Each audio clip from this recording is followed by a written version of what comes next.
প্রীতি বিনিময়ে স্মিত হাসি উপহার দেয় প্রণয়ের কাছে ভালো লাগে। এতদিন পর প্রীতি ঠোঁটের কোণে এইটুকু হাসি দেখে প্রীতি স্পৃহার কাছে গিয়ে মেয়েটার গালে চুমু দিয়ে বলে, খারাপ লাগছে? অনেক ব্যথা হচ্ছে? স্পৃহা কেঁদে কেঁদে জবাব দেয়, আদল কোলে দাও আম্মু, আমার ব্যথা লাগে। প্রীতি স্পৃহার গালে অনেকগুলো চুমু এঁকে দেয়। প্রণয় কিছুটা ইতস্তত করে বলে, প্রীতি, স্পৃহা তোমায় মা ডাকায় সমস্যা হলে আমায় বলতে পারো, আমি ওকে বুঝিয়ে বলবো। একদম না, আমি বলেছি ওকে আমায় মা ডাকার জন্য। আমি ওর মা, আপনি উল্টাপাল্টা কিছু বকবেন না। প্রণয়ের স্বস্তির নিঃশ্বাস ফেলে, মনে মনে আল্লাহর শুকরিয়া আদায় করে। তারপর বলে, তুমি তাহলে ফ্রেশ হয়ে নাও, আমি ওর জন্য ওষুধ আনিয়ে তারপর খাবারের ব্যবস্থা করি। আপনি ঔষধ আনিয়ে বিশ্রাম নিন, আমি রান্না বসাচ্ছি। না, তোমার কিছু করার দরকার নেই। গতকাল এমনি হুট করে এত কিছু হয়ে গিয়েছে, হয়তো তুমি এখনো মানসিকভাবে সবকিছুর জন্য প্রস্তুত নও। আমি খাবার অর্ডার দিচ্ছি। প্রীতি আর কথা বাড়ায় না, স্পৃহাকে প্রণয়ের কাছে দিয়ে ওয়াশরুমে চলে যায়। শাওয়ার নিয়ে এসে দেখে প্রণয় স্পৃহাকে ঘুম পাড়ানোর চেষ্টা করছে। প্রীতি চুল মুছে টাওয়ালটা বারান্দায় রোদে দেয়। তারপর প্রণয়ের কাছে এসে মৃদু গলায় বলে, আমি ওকে দেখছি, আপনি গিয়ে ঔষধ নিয়ে আসুন। প্রণয় প্রীতির দিকে তাকায় এক পলক। হালকা গোলাপি একটা জার্মানি শাড়ি পরেছে প্রীতি। খারাপ লাগছে না দেখতে, বরং স্নিগ্ধ লাগছে। আরো একটা ভেজা গোলাপ যেন। শুনছেন? প্রণয় প্রীতির ডাকে বসে আসে, কিছুটা আনইজিও ফিল করে। এভাবে তাকিয়ে থাকায় ইতস্তত হয়ে বলে, সমস্যা নেই, করিম চাচাকে আমি পাঠিয়েছি ওষুধ আনতে, উনি নিয়ে আসবেন। আর খাবারও হয়তো 10-15 মিনিটের মধ্যে চলে আসবে। প্রীতি ছোট করে কথা বলে, তারপর ড্রেসিং টেবিলের সামনে চলে যায়। চুলগুলো আঁচড়ে ড্রায়ার নিয়ে শুকিয়ে নিতে গেলে প্রণয় বাধা দিয়ে বলে, ড্রায়ার ইউজ করছো কেন? বাতাসে শুকাতে দাও। ড্রায়ার ইউজ করা চুলের জন্য ক্ষতিকর, জানো না? প্রীতি কিছুটা অবাক হলো প্রণয়ের কথায়। মনের মধ্যে ভালো লাগাও কাজ শুরু করে। কেন যেন ড্রায়ারটা রেখে দিল ও। তারপর আয়নার দিকে তাকিয়ে চোখ বুজলো। ভেতর থেকে দীর্ঘশ্বাস ছাড়া আর কিছুই যেন আসে না। মুখটায় আবারও মলিনতা ভর করলো। প্রীতি যা প্রণয়ের দৃষ্টি এড়ালো না। ওর খারাপ লাগলো মেয়েটার জন্য। প্রণয় প্রীতির সামনে এসে দাঁড়ালো, আলতো করে গাল দুটো ধরে প্রীতির মুখটা উঁচু করলো প্রণয়। প্রীতির বিস্ময় নিয়ে তাকিয়ে রইল প্রণয়ের দিকে। প্রণয় কোমল কণ্ঠে বলল, অতীতকে কেন বারবার সুযোগ দিচ্ছে ভেতরটাকে পুড়িয়ে দেবার জন্য? ভুলে গেলে কি খুব ক্ষতি হবে প্রীতি? এমন তো না যে অতীতটা বারবার ঘাঁটলে সেই অতীতটা মুছে যাবে। প্লিজ ভুলে যাও সেসব খারাপ মুহূর্তগুলোকে, প্লিজ প্রীতি। প্রীতির চোখ থেকে পানি গড়িয়ে পড়লো। আলতো হাতে প্রণয়কে জড়িয়ে ধরলো, কান্না ভেজা কণ্ঠে বলল, আমি ভুলতে পারি না, চাইলেও ভুলতে পারি না। প্রতিটি মুহূর্তেই যন্ত্রণা আমায় শেষ করে দিচ্ছে, বিষের মতো ছড়িয়ে পড়ছে আমার সারা দেহে। আমি কি করে ভুলবো এই যন্ত্রণা? আমিও ভুলে যেতে চাই সব নোংরা অতীত, আমি উড়িয়ে দিতে চাই, কিন্তু আমি পারি না। আমাকে তিলে তিলে শেষ করে দিচ্ছে এই বিষাক্ত অতীত। প্রীতি প্রণয়ের বুকের মধ্যে মুখ গুজে কাঁদতে থাকে। প্রণয়ে প্রীতির চুলে হাত বুলিয়ে দেয়। প্রীতির মুখটা উঁচু করে কপালে চুমু খায়। প্রীতির চোখ বন্ধ করে ফেলে। প্রণয় প্রীতির কপালে ঠোঁট লাগিয়ে রেখেই ধীর কণ্ঠে বলে, কেতো না, সব ঠিক হয়ে যাবে, আমি আছি তো। সব ঠিক করে দেবো আমি, ইনশাল্লাহ। তোমার সব কষ্ট দূর করে দেব। প্রণয় কথাটা বলে প্রীতিকে বুকে জড়িয়ে নেয়। প্রীতিও নীরবে অশ্রু বিসর্জন দেয় প্রণয়ের বুকে। হঠাৎ কলিং বেল বেজে ওঠে। প্রণয় আর প্রীতি দুজনেই দুজনকে ছেড়ে দেয়। প্রণয় প্রীতির চোখের পানিটুকু মুছে দিয়ে দরজার দিকে পা বাড়ায়। প্রীতির চেয়ে থাকে প্রণয় যাওয়ার পানে। প্রণয় আর প্রীতির বৈবাহিক জীবনের বেশ কয়েকটা দিন কেটে যায়। দুজনের মধ্যে এই অল্প সময়ে ভালো আন্ডারস্ট্যান্ডিং হয়েছে। যদিও এখনো তাদের মধ্যে স্বামী স্ত্রীর কোনো সম্পর্ক গড়ে ওঠেনি। প্রণয়ের মেন্টাল সাপোর্টে প্রীতি নিজের ভয়ানক অতীতটা থেকে বেরিয়ে আসছে।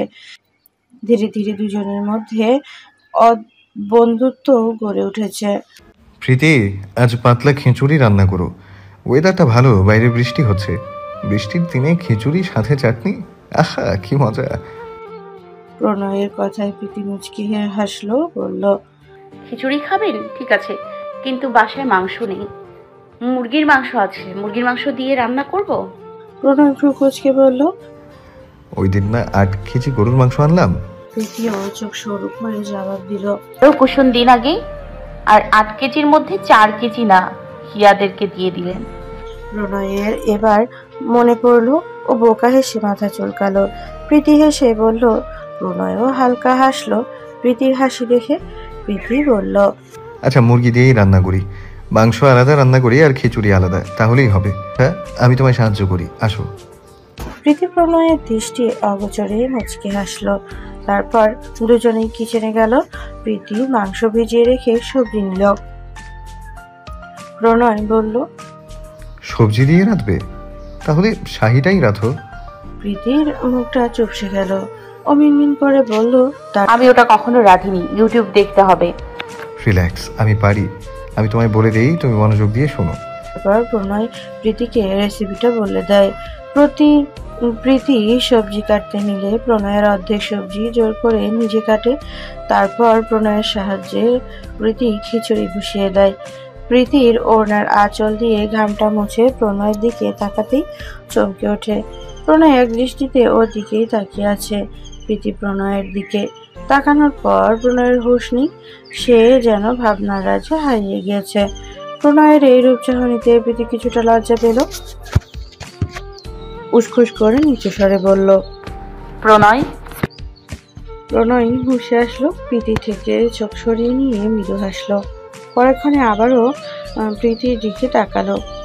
একটু এগিয়ে গিয়ে প্রীতি নাকের ঘামটা মুছে দিল। প্রীতি লজ্জা পেয়ে মাথা নিচু করে ফেলে। প্রণয় সেটা বুঝতে পেরে মৃদু হাসলো। প্রীতি ব্যাপারটা এড়ানোর জন্য বলল, প্রিহা কি এখনো ঘুমোচ্ছে? ওকে একটু দেখে আসুন না, উঠে আবার কাঁদছে কিনা। প্রণয় মুচকি হেসে বলল। আচ্ছা যাচ্ছি, তুমি খিচুড়িটা দেখো। প্রণয় প্রীতির দিকে আরেক পলক তাকিয়ে চলে গেল। প্রীতি লাজুক হেসে 2 হাত দিয়ে মুখ ঢেকে ফেলল। বিড়বিড় করে বলল, ইস, কি হয়েছে আজ ওনার? এমন তো কখনো করে না। তারপর মুখ থেকে হাত সরিয়ে প্রীতির সারা মুখে লাজুক হাসি বিদ্যমান রেখেই খিচুড়ি রান্না শেষ করে। তারপর খিচুড়ি দিয়ে খাওয়ার জন্য চাটনি তৈরি করে। একটু সময়ের মধ্যে প্রণয় আর কিচেনে আসেনি। এতে অবশ্য প্রীতি খুশি হয়েছে। আজ যে মানুষটার চাহনি ভিন্ন ছিল, সেই চাহনি তাকে লজ্জার আগুনে ঝলসে দিচ্ছিল। রান্নাবান্না শেষ হলে প্রীতি ঘর্মাক্ত শরীর নিয়ে রুমে যায়। স্প্রে পুরো রুমে খেলনা ছড়িয়ে ছিটিয়ে খেলা করছে। প্রণয়কে দেখতে পেল না প্রীতি। বারান্দার পর্দা সরিয়ে দেখলো কাচের উপর মানুষটি কারো সাথে সিরিয়াস ভঙ্গিতে ফোনে কথা বলছে। প্রীতি আর সেদিকে গেল না। আলমারির সামনে গিয়ে অনেক ভেবে একটা শাড়ি বের করলো, সুতি শাড়ি। তো শাড়িটা দেখতে বেশ সুন্দর, জলপাই কালার, জমিনের ওপর সোনালি কালার এমব্রয়ডারি করা। শাড়ির পাড়টা জলপাই এবং সোনালি কালারের মিশ্রণে গর্জিয়াসের এমব্রয়ডারি কাজ করা। প্রীতি শাড়িটা নিয়ে ওয়াশরুমে চলে গেল। প্রায় 1/2 ঘন্টা শাওয়ার নেওয়ার পর বেরিয়ে এলো ও। সে দেখলো প্রণয় সোফায় বসে ফোন নিয়ে এখনো কথা বলছে। প্রীতি ভ্রু কুঁচকে ফেললো, বিড়বিড় করে বলল, কার সাথে এত প্রেমালাপ শুরু করলো? আশ্চর্য। প্রীতি ভেঙচি কেটে ড্রেসিং টেবিলের সামনে এগিয়ে গেল। চুলগুলো ভালো করে মুছে আর আঁচড়ে নিল। কেন যেন চোখে একটু কাজল দিতে মন চাইছে তার। অনেক ইতস্তত করে প্রীতি চোখে চিকন করে কাজলও দিল। তারপর কিছুটা নিচের দিকে ঝুঁকে শাড়ির কুচিটা ঠিক করতে লাগলো। হঠাৎ মনে হলো উন্মুক্ত পিঠে কারো হঠাৎ ঠান্ডা হাতের স্পর্শ। প্রীতি চমকে উঠল। তারপর সাথে সাথে ঠিক করে দাঁড়াতেই আয়নায় প্রণয়ের ওপর চোখ পড়ল তার। প্রীতির পিঠে ঘেঁষে দাঁড়িয়ে আছে সে। প্রীতি প্রচুর অস্বস্তি হতে লাগলো। ও মিনমিন করে বলল, কিছু বলবেন? প্রণয় প্রীতির চোখের দিকে তাকালো, আস্তে করে বলল, তুমি অনেক কেয়ারলেস। কথাটা বললেই প্রীতির উম, পিঠের ওপরে চুলগুলো ছড়িয়ে দিল প্রণয়। তারপর ব্লাউজের ফিতেটা অতি যত্নে বেঁধে দিতে লাগলো। প্রীতি লজ্জায় মাথা নিচু করে ঠোঁট কামড়ে ধরলো। কেমন যেন অনুভব হচ্ছে। প্রণয়ের বুকের সাথে ঠেস দিয়ে দাঁড়াতেই ইচ্ছে করছে প্রণয়ের বুকের ভিতরে ঢুকে যেতে। প্রণয় ফিতাটা বেঁধে আবারও আয়নার উপরে দিয়ে প্রীতির চোখে চোখ রাখলো আর বলল, ডান। প্রীতি কেন যেন প্রণয়ের চোখজোড়া থেকে নিজের চোখজোড়া সরাতে ইচ্ছে করছে না। অলক্ষীন ভাবে বছরের পর বছর তাকিয়ে থাকতে ইচ্ছে করছে। মনে হচ্ছে চোখগুলোতে নেশা ধরে যাচ্ছে। প্রণয় কেন যেন প্রীতির এই চাহনি উপেক্ষা করতে পারলো না। ওর চোখগুলো ছোট ছোট হয়ে গেল। নেশায় যেন ভূত হয়ে গেছে ওর চাহনি। প্রণয় চোখ বন্ধ করে প্রীতির পিঠে মুখ গুজে দিল। প্রীতির শরীর যেন ঝাঁকুনি দিয়ে উঠলো। ও শিরে উঠল। চোখ বন্ধ করে দুই হাত দিয়ে শাড়ি খামচে ধরলো। প্রণয় ঠোঁটে উষ্ণ পরশ বুলিয়ে দিতে লাগলো প্রীতির পিঠে আর কাঁধে। প্রীতিকে নিজের দিকে ঘুরিয়ে দুজনের চোখ জোড়া একসঙ্গে মিশিয়ে ফেললো ও অনেকটা সময় দুজন ঘনিষ্ঠভাবে কাটালো। হঠাৎ স্পৃহার কান্নার স্বর আসলে দুজনে চমকে গেল, ছিটকে সরে গেল দুজনেই। প্রণয় প্রীতির দিকে তাকিয়ে মাথা চুলকে সাথে সাথে রুম থেকে বেরিয়ে গেল। প্রীতি ঘন ঘন কয়েকটা শ্বাস নিতে লাজুক আসলো। কেন যেন মনে হলো প্রণয় কিছুটা লজ্জা পেলেই বেরিয়ে গিয়েছে। প্রীতির মুখটা লজ্জায় লাল হয়ে গেল। প্রীতি নিজেকে সামলে নিয়ে ও স্পৃহার কাছে গেল। স্পৃহাকে কোলে নিয়ে বলল, কি হয়েছে আম্মু, আবারও ব্যথা পেয়েছো? কথাটা কোনো জবাব দিল না। একটা হামি দিয়ে প্রীতির কাঁধে মাথা এলিয়ে দিল।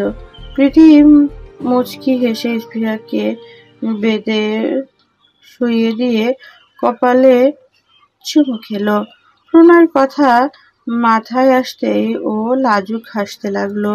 প্রণয় প্রীতির দিকে তাকিয়ে মাথা চুলকে সাথে সাথে রুম থেকে বেরিয়ে গেল। প্রীতি ঘন ঘন কয়েকটা শ্বাস নিয়ে লাজুক হাসলো। কেন যেন ওর মনে হলো প্রণয় কিছুটা লজ্জা পেয়ে বেরিয়ে গিয়েছে। প্রীতির মুখটা লজ্জায় লাল হয়ে গেল। নিজেকে সামনে নিয়ে ও স্পৃহার কাছে গেল। স্পৃহাকে কোলে নিয়ে বলল, কি হয়েছে আম্মু, আবারও ব্যথা পেয়েছো? বাচ্চাটা কোনো জবাব দিল না। একটা হামি দিয়ে প্রীতির কাঁধে মাথা এলিয়ে দিল। প্রীতি মুচকি হেসে স্পৃহাকে বেডে শুইয়ে দিয়ে ক্যাপশনে চুমু খেল। প্রণয়ের কথা মাথায় আসতেই ও লাজুক হাসতে লাগলো। খাওয়ার সময় হলে প্রীতি প্রণয়কে মেসেজ দিত। মেসেজ যাওয়ার 5 মিনিটের মধ্যেই প্রণয় ফিরে এলো। ব্যবসায় এসে দেখলো প্রীতি টেবিলে যাওয়ার সার্ভ করছে আর স্পৃহা প্রীতির আঁচল বের করে খেলছে। মাঝখানে খিলখিল করে হেসে উঠেছে।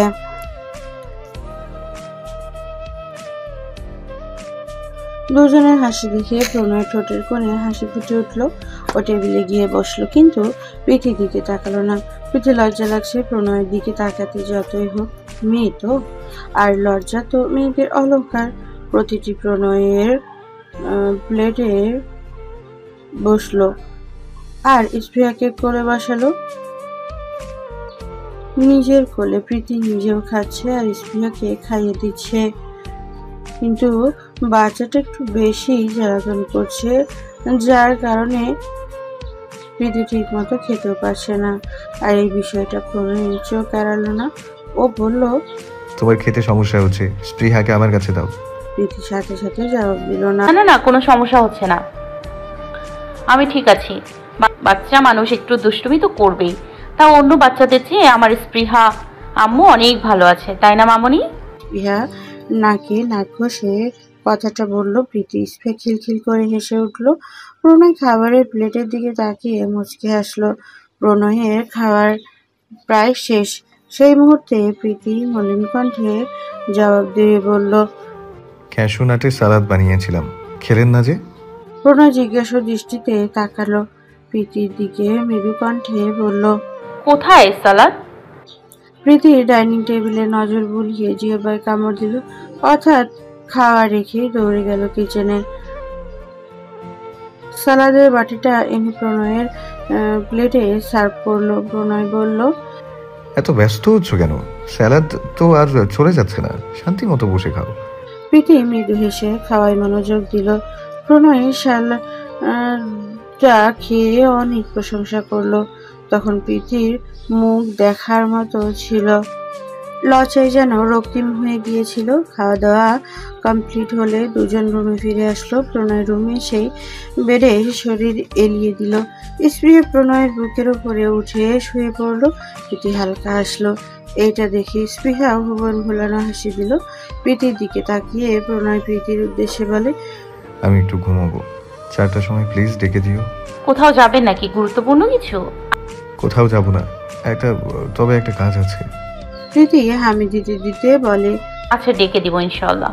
প্রণয় কিছু একটা ভেবে বলে, তোমারও মেবি ঘুম পেয়েছে, আসো ঘুমাবে, আমি অ্যালার্ম দিচ্ছি মোবাইলে। প্রণয়ের কথায় প্রীতি আমতা আমতা করে বলল, কিন্তু অ্যালার্মের যদি সজাগ না পান?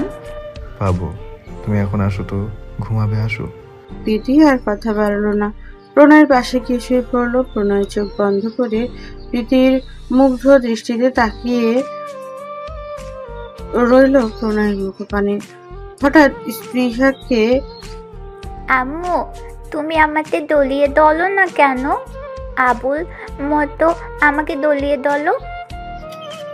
প্রীতি চমকালো। প্রণয় চোখ মেলে তাকালো। প্রীতি আমতা আমতা করে বলল, তুমি তো আব্বুকে জড়িয়ে ধরে শুয়েই আছো আম্মুটা, আমি কিভাবে জড়িয়ে ধরবো তোমায়? তুমি আমার বুকে আসো, আমি তোমাকে গল্প বলে ঘুম পাড়িয়ে দিই।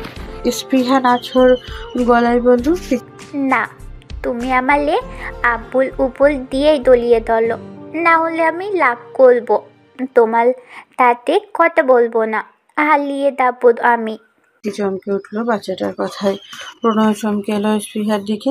প্রীতি চোখ ভরে এলো ও প্রণয়কে সহ্য সহই স্পৃহাকে জড়িয়ে ধরে ভেজা গলায় বলল, এসব কি বলো আম্মু?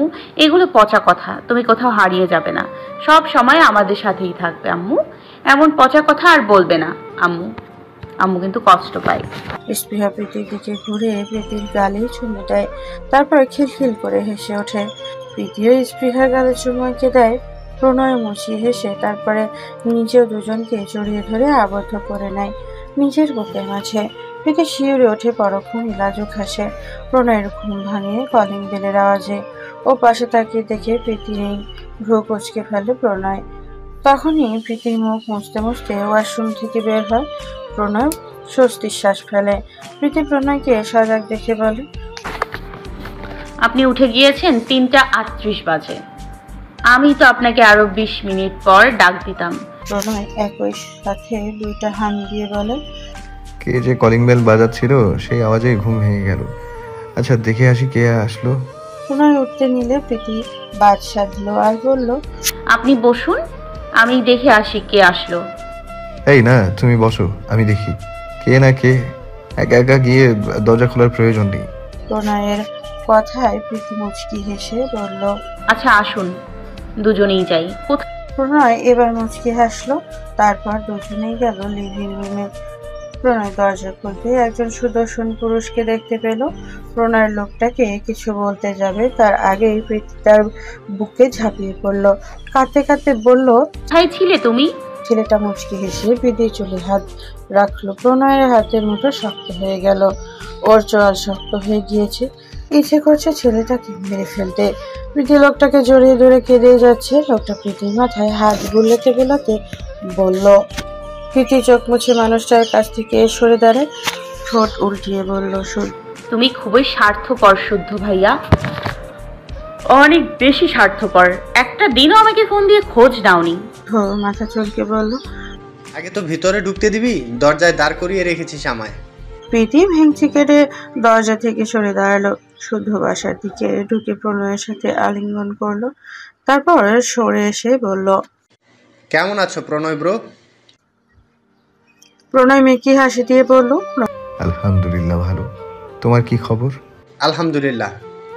তুমি আমায় প্রথম দেখেই চিনতে পারোনি, রাইট? তোমার চোখ মুখ দেখে বুঝেছি। প্রণয় হালকা এসে বলল, তা ঠিক। লাস্ট তোমায় ছোটবেলা দেখেছিলাম, তাই প্রথম দেখেই চিনতে পারিনি। প্রীতির কথা শুনে বুঝেছি। শেষের কথাটা প্রণয় প্রীতির দিকে তাকিয়ে বলল। শুদ্ধ মুচকি হাসলো। প্রীতি প্রণয় আর শুদ্ধকে বলতে দিয়ে খাবারের আয়োজন করতে চলে গেল। শুদ্ধর জন্য হালকা পাতলা খাবার এনে সার্ভ করতে লাগলো। প্রণয় শুদ্ধকে বলছে, তো বাংলাদেশে কি একেবারেই চলে এসেছো নাকি আবারও যাবে? শুদ্ধ মৃদু হেসে বলল, আমেরিকায় আমার মূল্যবান জিনিস রেখে এসেছি ভাই, তাই তো যেতে হবেই। প্রণয় নিঃশব্দে হাসলো। প্রীতি মৃদু হেসে বলল, বিয়ে করে একেবারে বাংলাদেশে নিয়ে আসো। শুদ্ধ লাজুক হাসি দিল, তারপর বলল, সবকিছু বলা সহজ কিন্তু করা কঠিন। আমি ওকে এখনো আমার মনের কথায় আনতে পারিনি, আর ও আমার নিজে সবকিছু ফিল করে কিনা বলেনি। যদিও ওর চোখের ভাষা আমি পড়তে পারি, এর আচার আচরণ পজিটিভ ইঙ্গিত দেয়। প্রণয় মৃদু হেসে বলল, তাহলে আর দেরি কেন, মনের কথা জানিয়ে দাও। হয়তো সে মেয়ে বলে আগে বলতে লজ্জা পাচ্ছে। বাই দ্য ওয়ে, একসাথেই থাকছো? হালকা হেসে বলল, আমার চরিত্র একদম পিওর ব্রো। ও কিছুই চেনে না, ইভেন নিজের কোনো স্মৃতি ওর মনে নেই। ওকে আলাদা অন্য কোথায় রাখার কথা ভাবতে পারি না। ও আমার বাসায়ই রেখেছি, আমার বাসায়ই রেখেছি। তবে ম্যাডাম অনেক সিরিয়াস, কাছে ঘেঁষতেই দেয় না সহজে। প্রণয় হালকা হাসলো। প্রীতি শুদ্ধর পাশে বসে হেসে বলল, এটাই ঠিক আছে। তোমরা পুরুষ মানুষরা হচ্ছ গিরগিটি, দেখা যাবে সুযোগ নিয়ে রাস্তায় ফেলে দিয়েছো। শুদ্ধর চোখ জোড়া বড় বড় হয়ে গেল। ও ভেবেছেকা খেয়ে বলল, তুই বোন নাকি শত্রু?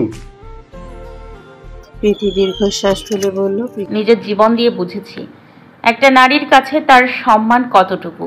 এই বাজে অভিজ্ঞতা আর কোনো মেয়ের হোক চাই না। চোখ জোড়া জলে ভরে ওঠে। প্রণয়ের বুকটাও ছ্যাদ করে উঠল। শুদ্ধ কথা ঘোরানোর জন্য বলল, তবে যাই বলিস না কেন, ওকে না পেলে যে আমার কি হবে আমি ভাবতেই পারি না। এবার ফিরে গিয়েই ওকে প্রপোজ করে বিয়েটা সেরে ফেলবো, বাদ বাকি সব পরে দেখা যাবে। মাকে রাজি করতে পারলে আর চিন্তাই ছিল না। প্রণয় শুদ্ধর কথার জবাবে বলল, আন্টি রাজি হয় না কেন? সমস্যা আছে নাকি? না, কিসের সমস্যা? আমার মাকে তো চিনো না, প্রচুর ঘাটতেরা। ওরা আড্ডায় নিমগ্ন হয়ে গেল। শুধু পুরো সন্ধ্যাটা প্রণয় আর প্রীতির সাথে কাটালো। রাতে একবার ডিনার করে তারপর ছাড়েন প্রীতি আর প্রণয়। শুদ্ধ চলে গেলে প্রীতির প্লেট প্লাস সবকিছু গুছিয়ে রুমে গেল। পুরো শরীর ঘেমে একাকার। প্রীতি রুমে এসেই আগে ওয়াশরুমে ঢুকলো। শাওয়ার নিতে হবে এখন, এখানে শরীর গন্ধ হয়ে গিয়েছে। শাওয়ার নিয়ে বেরিয়ে দেখলো প্রণয় ফোন টিপছে শুয়ে, পাশে স্পৃহা ঘুমাচ্ছে। প্রীতির ড্রেসিং টেবিলের সামনে গিয়ে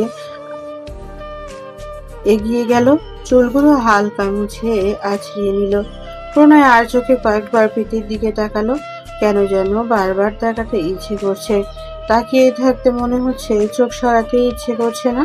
প্রীতি চুল ছাড়িয়ে পেছনে ঘুরতেই প্রণয়ের সাথে চোখাচোখি হয়।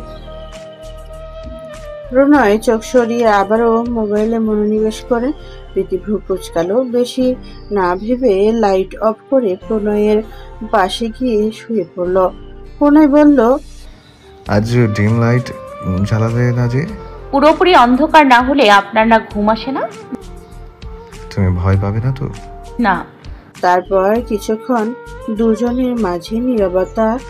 প্রণয় অনেকক্ষণ উসখুস করে বলল, শুদ্ধ তো তোমার আপন ভাইয়া, তাই না? কেন? না মানে পরপুরুষকে জড়িয়ে ধরাটা ইসলাম সমর্থন করে না, অনেক বড় গুনাহ হয়। প্রীতির মনের ভেতর অন্যরকম এক অনুভূতি বয়ে গেল।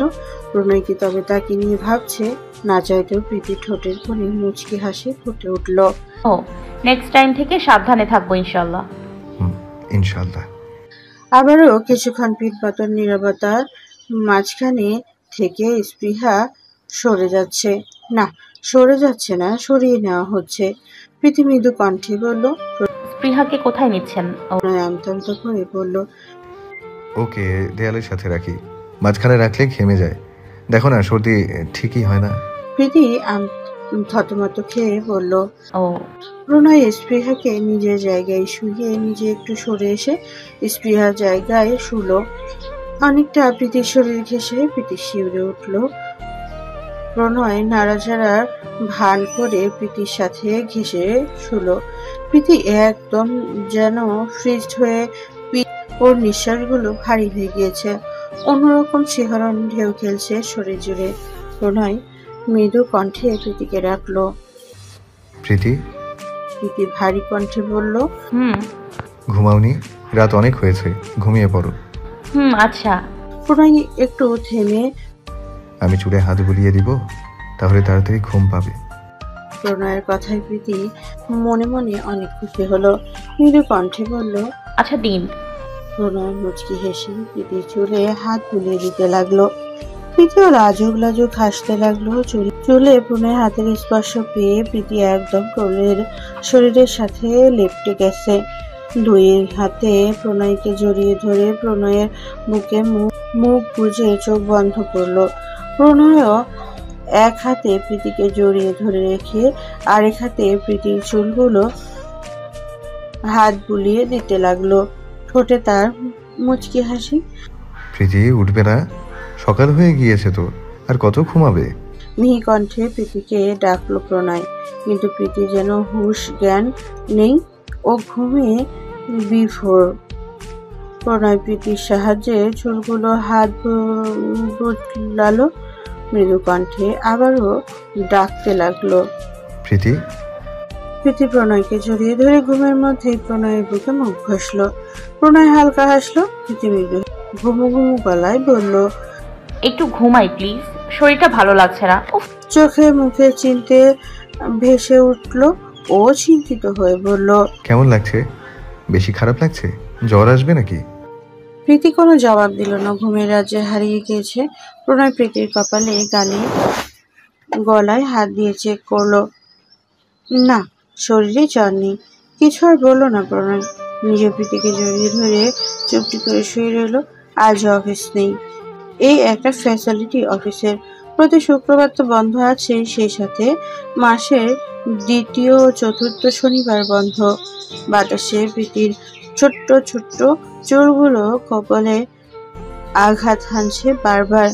প্রণয় অতি যত্ন সহকারে সেই চুলগুলো সরিয়ে দিয়েছে।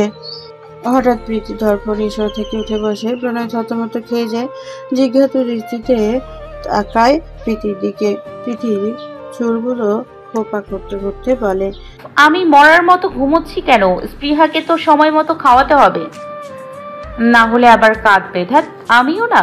প্রীতি কথাগুলো বলতে বলতে বেড থেকে নামতে যায়। হঠাৎ টান পড়লো। প্রীতি থেমে যায়। প্রণয়ের দিকে প্রশ্নবোধক চাহনিতে তাকায়। প্রণয় বলে, আসো, ঘুমাবে। স্পৃহার জন্য চিন্তা করতে হবে না, এখন অলরেডি 9:08 বাজে। আমি ঘুম থেকে উঠে সকালের ব্রেকফাস্ট বানিয়ে ফেলেছি, স্পৃহাকেও খাইয়েছি। প্রীতি বেশ লজ্জা পেল প্রণয়ের কথায়। মিনমিন করে বলল, সরি, আমি বুঝতে পারিনি, না হলে এতক্ষণ ঘুমাতাম না। প্রণয় প্রীতিকে টেনে নিজের কাছে নিয়ে এলো। প্রীতি কাল সামলাতে না পেরেও প্রণয়ের ওপর পড়ে গেল। ভয়ে আর শ্রদ্ধায় দুই কাঁধ খামচে ধরলো। প্রণয় মুচকি হাসলো, তারপর বলল, তুমি সবসময় সবকিছু উল্টা বুঝো। সবকিছু তুমি একটু বেশি বুঝতে প্রীতি। আজও সেই রোগটা যায়নি। আমি কি একবারও তোমায় কিছু বলেছি স্পৃহার খাবার নিয়ে? তাও কত কিছু ভেবে নিয়েছ। এত হাইপার হইও না। তুমি তো নিজেই বলেছো তুমি প্রিহার মা, অথচ তোমার কথা একটা ফর্মালিটি দেখা যায়, যা কখনোই একজন মায়ের মধ্যে দেখা যাওয়ার কথা না। প্রীতি চোখ মেলে তাকালো। প্রণয়ের কথা আসলে যুক্তিযুক্ত। ও নিচু স্বরে বলল, আপনার কথায় যুক্তি আছে, কিন্তু আমি এত কিছু বুঝে এসব বলিনি। আমার ভিতর সব সময় একটা ভয় কাজ করে যে আমার কোনো গাফিলতির কারণে না জানি বাচ্চাটাকে কষ্ট পেতে হয়। আর আমার তো এসবের মানে বাবু লালন পালনের এক্সপিরিয়েন্স নেই, আগে কখনো বাবু দেখাশোনা করিনি, তাই ভয়টা আরো প্রকট। সবসময় মনে হয় না জানি কি করতে যেয়ে কি করে ফেলি, আর স্পৃহা তাতে কষ্ট পায়। প্রণয় মৃদু হাসলো। প্রীতির জড়তা কাটানোর জন্য বলল, এসব ভাবো বলেই তোমার ভয়টা প্রকট। ও তোমার মেয়ে, তুমি ওর মা। মাদেরকে কোনো কিছু শিখিয়ে দিতে হয় না, তারা এমনিতেই সব পারে। আর তোমার কোনো জবাবদিহিতার ভয় নেই।